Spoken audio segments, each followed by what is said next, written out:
2012, David Cameron has introduced new cuts to the benefit system.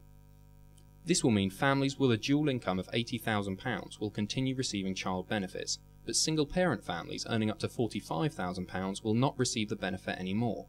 As a result, this will put a strain on families who are already struggling financially.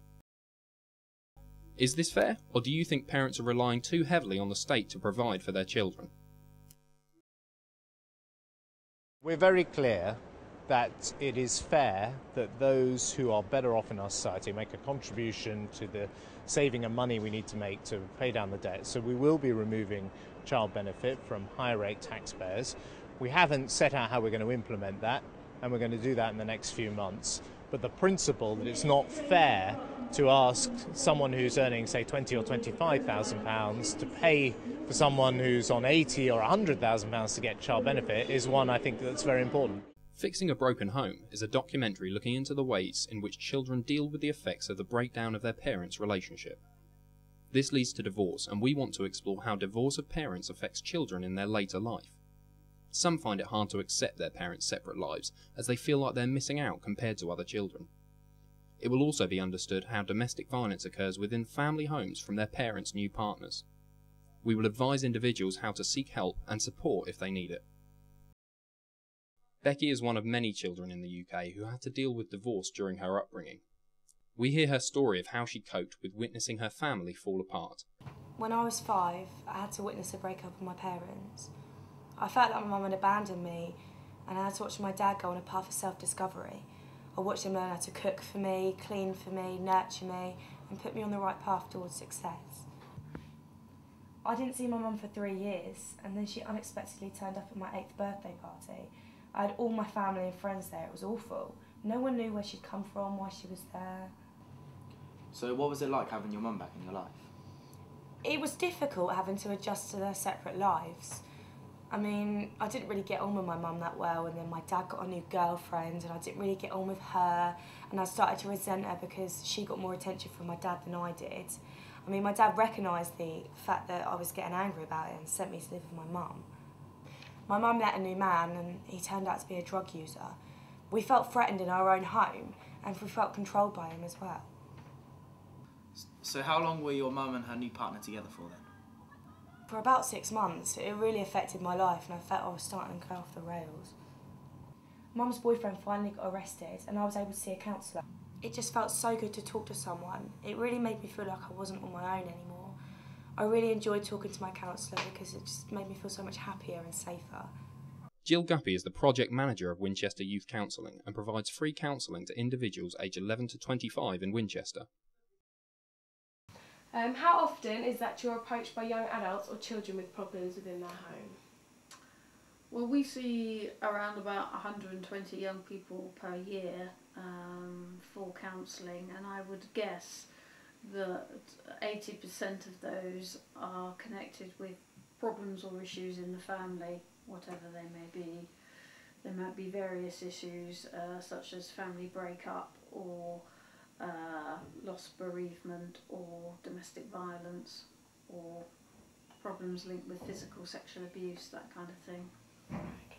How does the child's personal home life affect their social life and their education?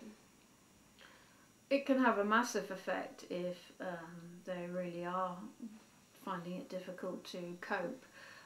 Some young people might have been doing quite well in school and then they lose a bit of concentration, they lose focus, they might become very angry with whatever's happening in the home. They might even start to try drugs and drink. They might become a bit more distant from their friends. It really does differ from each individual, because some young people might also still find that school's a bit of a safe haven from home. And with school, it allows them still a routine. Lisa Katanak is a counsellor at a secondary school in Berkshire who deals with children for various ages of 11 to 16. Do you think that home problems for children are being handled better now than they did past 20 years ago? I think in general, we're all better educated about our emotional health than we were 20 years ago, and I think schools definitely recognise that there's a place for, even if it's not counselling, some sort of listening service, you know, that we know that it's beneficial for people to talk. You know, gone are the days when it was, if you've got a problem, keep it to yourself. We know that it's good to talk about things. So I think definitely there's been huge leaps in, you know, emotional health being as important as health. Financial problems can create unwanted tension in families and make raising a child more difficult than it needs to be. Financial problems have become a major cause in why divorce and domestic violence rates have risen in the past decade. We asked a group of individuals to comment on their parents' relationship. My brothers and I had quite a troubled childhood. We spent the early parts of our life living with our dad, but he really struggled, like, especially on his own and with a job and everything.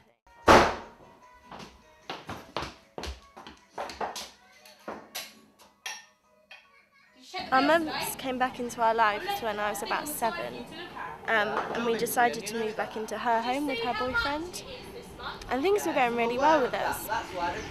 But then he turned to drink and things got really aggressive. Job interview, yeah? Yeah. Yeah? Do you want to ask me how it went? This is my only escape, right? What are you wanting?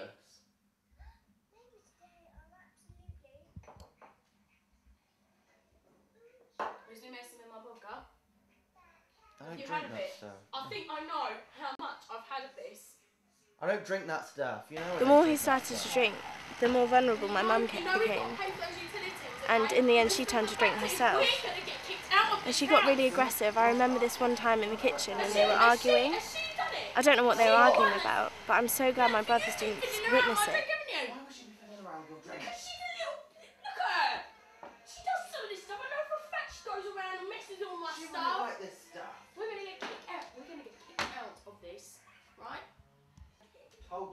She then became aggressive towards me, and I walked out of the room and she followed me. And I just wished at that point that I was living with my dad. Oh, you literally! I told you! Where do you think you're going? You little brat, get in now. Don't ignore your mother! Don't ignore your mother! In today's society, there is a range of families from different social classes and backgrounds that seek help to live a normal life.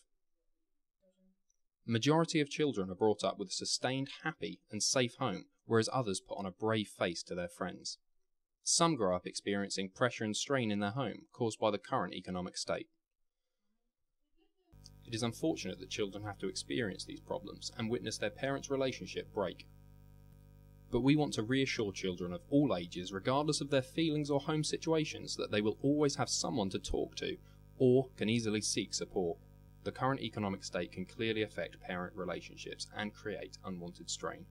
Domestic violence and divorce of parents can be caused by many other factors, yet financial problems prove to be the biggest influence.